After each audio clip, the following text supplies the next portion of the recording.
احادیث نبوی۔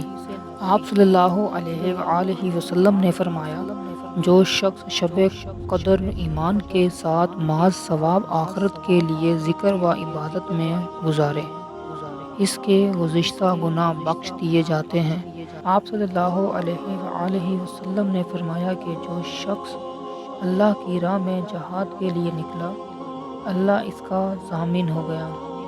اللہ تعالیٰ فرماتا ہے، اس کو میری ذات پر یقین اور میرے پیغمبروں کی تصدیق نے سرفروشی کے لیے گھر سے نکالا ہے۔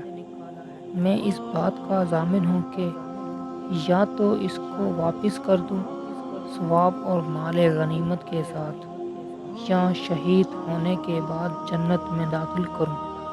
رسول اللہ صلی اللہ علیہ وآلہ وسلم نے فرمایا، اور اگر میں اپنی امت پر اس کام کو دشوار نہ سمجھتا تو لشکر کا ساتھ نہ چھوڑتا، اور میری خواہش یہ ہے کہ اللہ کی راہ میں مارا جاؤں، پھر زندہ کیا جاؤں، پھر مارا جاؤں، پھر زندہ کیا جاؤں، پھر مارا جاؤں۔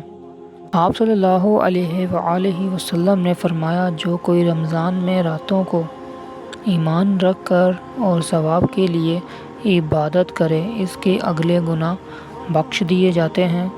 آپ صلی اللہ علیہ وآلہ وسلم نے فرمایا، جس نے رمضان کے روزے ایمان اور خلوص نیت کے ساتھ رکھے، اس کے پچھلے گناہ بخش دیے گئے۔